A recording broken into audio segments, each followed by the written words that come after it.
Okay, बात कर रहे हैं नेक्स्ट, बात करेंगे एंट्रेंस फीस के बारे में। क्वेश्चन चालू करेंगे एंट्रेंस फीस का। तो एंट्रेंस फीस को हमसे डिटेल में डिस्कस कर रहे हैं। एंट्रेंस फीस क्या होती है, मैंने आपको बताया था, जब कोई एंटर होता है, जब कोई हमारे फॉर्म में पहली बार आ रहा है, हमारे एनपीओ के अंदर पहली बार एंटर लेता है, तो मैंने क्या कहा, एक उसकी फाइल बनती है।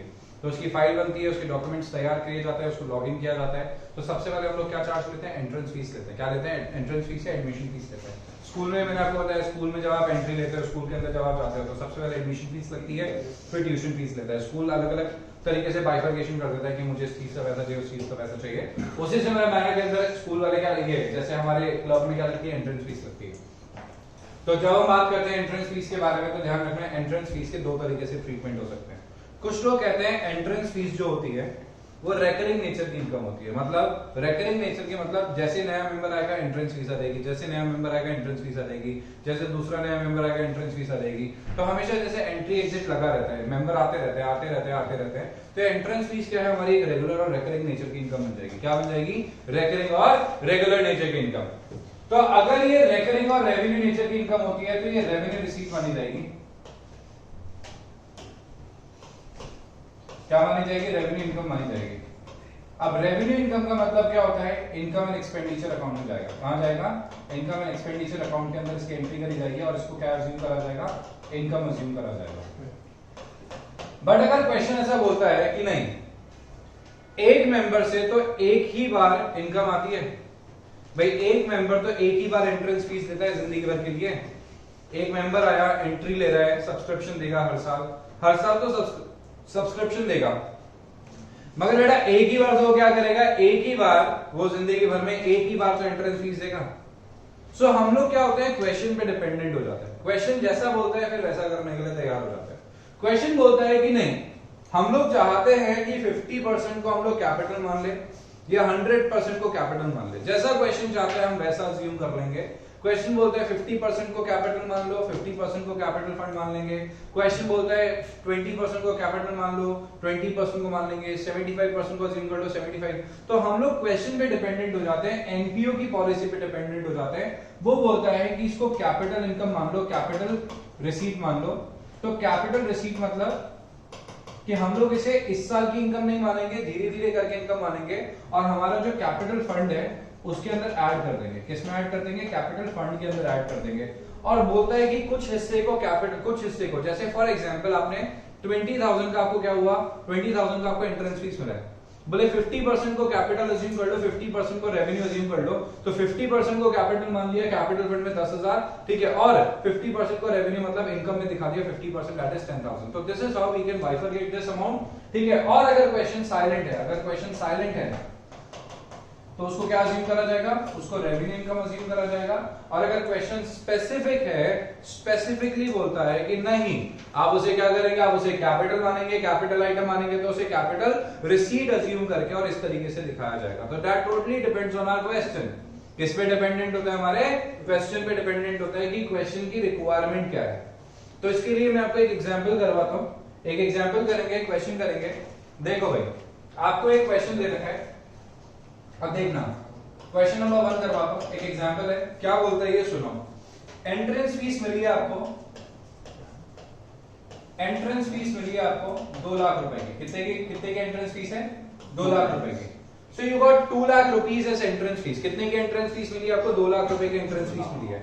अगर आपको 2 लाख रुपए की एंट्रेंस फीस मिली है और क्वेश्चन में कुछ भी नहीं दे रखा है इसके अलावा, तो अपन इसे क्या अज्यूम करने वाले हैं, क्या अज्यूम करेंगे, कैपिटल की रेवेन्यू।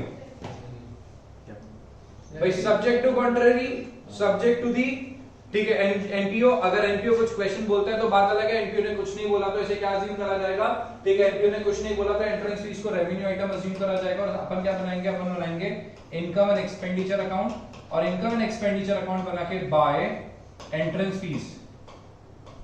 एंट्रेंस फीस हम लोग इनकम दिखा देंगे कितनी, हम लोग इनकम दिखा देंगे अपनी 2 लाख रुपए की। कितने की इनकम दिखा देंगे, 2 लाख रुपए की इनकम दिखा देंगे। क्वेश्चन हो गया खत्म। बोलो किसी को डाउट है?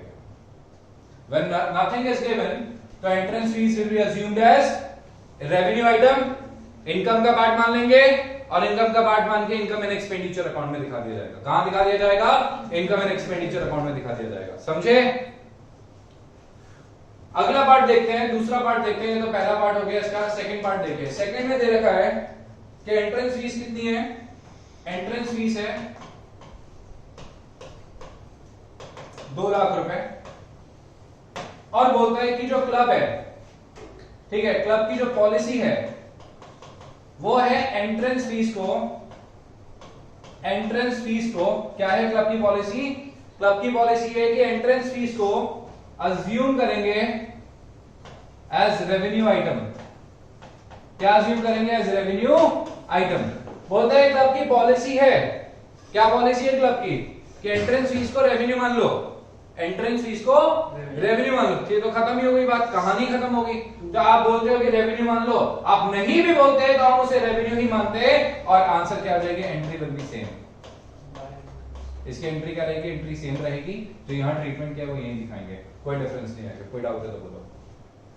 सो अगर क्वेश्चन स्पेसिफिकली बोलता है कि आप उसे क्या अज्यूम करो, ठीक है, आप उसे रेवेन्यू आइटम अज्यूम करो तो सेम ट्रीटमेंट होगा। क्वेश्चन अगर साइलेंट रहता है तो भी हम उसे क्या अज्यूम करेंगे, रेवेन्यू आइटम ही अज्यूम करेंगे।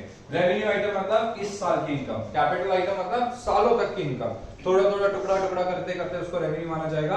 और अगर रेवेन्यू आइटम है मतलब इसी पर्टिकुलर ईयर की income, depending on the policy followed by the club. ठीक है, अब दे रखा है एंट्रेंस फीस, एंट्रेंस फीस दे रखी है भाई सेम 2 लाख रुपए। कितनी दे रखी है, 2 लाख रुपए।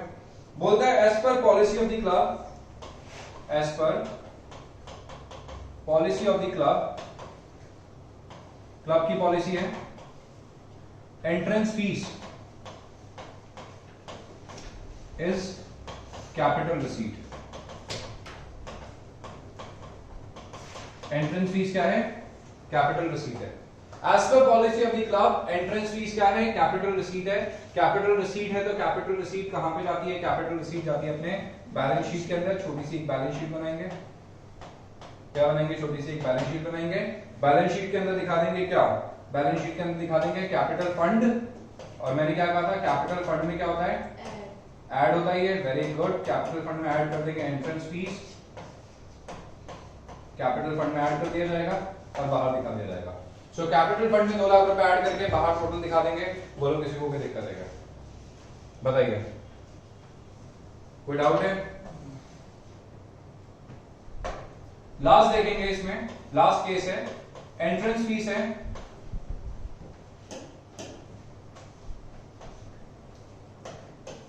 एंट्रेंस फीस है 2 लाख रुपए की। अब इसमें दे रखा है as per the policy of the club 40% of entrance fees is assumed to be capital receipt। क्या बोलता है, as per policy of the firm 40% को कैपिटल मान लो। तो पॉलिसी ऑफ द फर्म के हिसाब से 40% को बेटे अगर क्या अज्यूम कर लेंगे अपन, ठीक है, कैपिटल मान लेंगे तो बचा हुआ 60% क्या हो जाएगा, रेवेन्यू हो जाएगा। 60% क्या हो जाएगा, रेवेन्यू। कैसे करेंगे देखना, बोलता है 40% को कैपिटल मान लो, 60% रेवेन्यू हो जाएगा। तो अब दोनों बनेंगे इसके अंदर, क्या क्या बनेंगे, इनकम एंड एक्सपेंडिचर अकाउंट भी बनेगा, इनकम एंड एक्सपेंडिचर अकाउंट भी बनेगा, और दूसरी यहाँ पे बैलेंस शीट भी बनाई जाएगी। ठीक है, इनकम एंड एक्सपेंडिचर भी बनाया जाएगा, बैलेंस शीट भी बनाई जाएगी। तो इनकम एंड एक्सपेंडिचर के अंदर तो लिखेंगे अपन बाय एंट्रेंस फीस। कितना एंट्रेंस फीस है, 2 लाख का 40% इज अज्यूम्ड एज कैपिटल। तो 60% कितना होता है 2 लाख का, 2 लाख का 60% होता है अपना 1,20,000। तो 1,20,000 तो यहाँ पे आ जाएगा। और बैलेंस शीट में यहाँ पे क्या लिखेंगे, बैलेंस शीट में लिखेंगे यहाँ पे कैपिटल फंड, कैपिटल फंड जो भी आएगा इसमें ऐड कर देंगे। ठीक है, एंट्रेंस फीस, और एंट्रेंस फीस कितना आएगा बेटा, 1,80,000। 80,000 जोड़ के बाहर दिखा देंगे। 40 60, हाँ इसके अंदर 40 60 दे रखा है। तो 40% को मैंने यहाँ दिखा दिया और रिमेनिंग 60% को मैंने यहाँ पे दिखा दिया। कोई डाउट है तो बोलो। ओके, नेक्स्ट अपन बात करते हैं बेटा किसके बारे में, डोनेशन के बारे में। इसके बारे में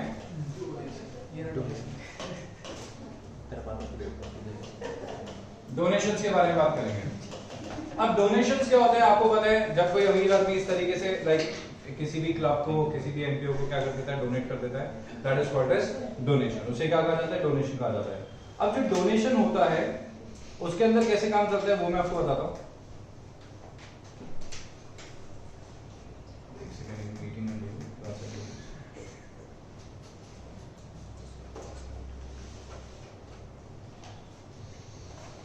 अभी डोनेशंस में क्या होता है, डोनेशन जो होते हैं वो दो तरीके के होते हैं। डोनेशंस कितने तरीके के होते हैं, दो तरीके के होते हैं। डोनेशंस दो तरीके के होते हैं। पहला जो डोनेशन होता है वो होता है अपना स्पेसिफिक डोनेशन। स्पेसिफिक डोनेशन जो होता है वो स्पेसिफिक पर्पस के लिए दिया जाता है। किसके लिए दिया जाता है, स्पेसिफिक पर्पस के लिए।